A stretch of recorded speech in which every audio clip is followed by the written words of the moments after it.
மதுரை திருப்பரங்குன்றம் முருகன் கோயிலில் பிரதமர் மோடி வழிபாடு செய்தார். பின்னர் பரப்புரை கூட்டத்தில் பேசிய அவர், மீண்டும் ஆட்சி அமைக்கலாம் என்ற திமுகவின் கனவு பலிக்காது என தெரிவித்தார்.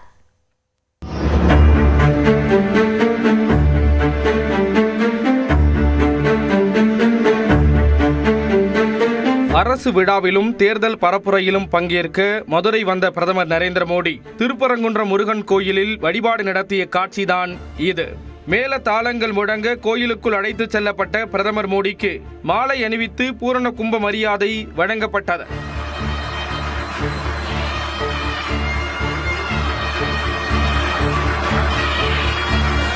பின்னர் முருகன் சன்னதியில் மனமுருக வழிபாடு நடத்திய பிரதமர் மோடி கொடிமரம் முன்பு கீழே விழுந்து வணங்கினார்.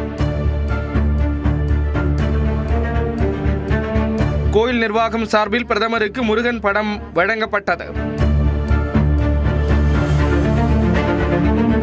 இதையடுத்து மதுரை மண்டேலா நகரில் நடைபெற்ற தேசிய ஜனநாயக கூட்டணியின் பரப்புரை கூட்டத்தில் பிரதமர் மோடி பங்கேற்றார். என்டிஏ சார்பில் நடைபெற்ற இந்த இரண்டாவது பரப்புரை கூட்டத்தில் கூட்டணி கட்சி தலைவர்கள் அனைவரும் கலந்து கொண்டனர். இதில் உரையாற்றிய பிரதமர் மோடி மதுரையில் மாஃபியா ஸ்டைல் ஆட்சி நடப்பதாக குற்றம் சாட்டினார். Madurai stood with MGR. That is why DMK had never liked Madurai. DMK brought mafia-style politics to Madurai.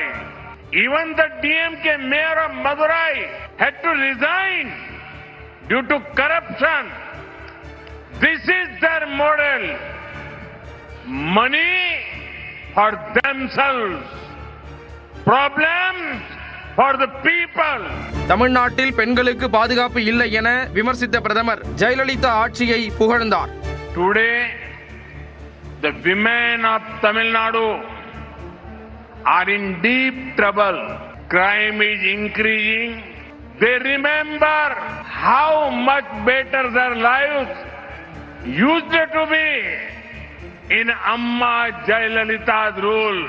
திமுக கனவு பலிக்காது என்றும் தமிழ்நாட்டில் என்டிஏ ஆட்சி அமையும் என்றும் பிரதமர் உறுதிபட தெரிவித்தார். Some people are dreaming of returning to power in Tamil Nadu. The people have decided that DMK has to be sent out. I can see it in your eyes. The next government of Tamil Nadu will be an NDA government.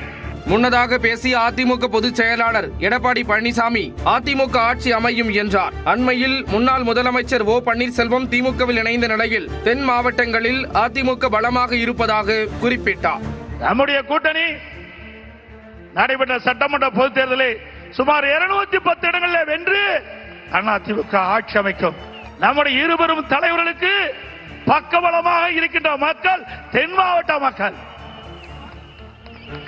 ஆகவே தென் மாவட்டத்தை பொறுத்தவரைக்கும் இன்றைக்கு தேசிய ஜனநாயக கூட்டணி பலம் பொருந்திய கூட்டணியாக அமைந்திருக்கு என்பதை அம்மா இருக்கின்ற பொழுது தென் மாவட்ட மக்களுக்கு பயன்படுகின்ற விதமாக எய்ம்ஸ் மருத்துவமனை வேண்டும் என்று கேட்டார்கள். உடனடியாக மத்திய அரசு கொடுத்து அந்த பணி நடந்து கொண்டிருக்கிறது.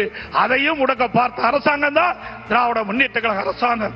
அரசியல் காழ்ப்புணர்ச்சியால் மத்திய அரசு மீது முதலமைச்சர் மு.க. ஸ்டாலின் அவதூறு பரப்புவதாகவும் எடப்பாடி பழனிசாமி குற்றம் சாட்டினார்.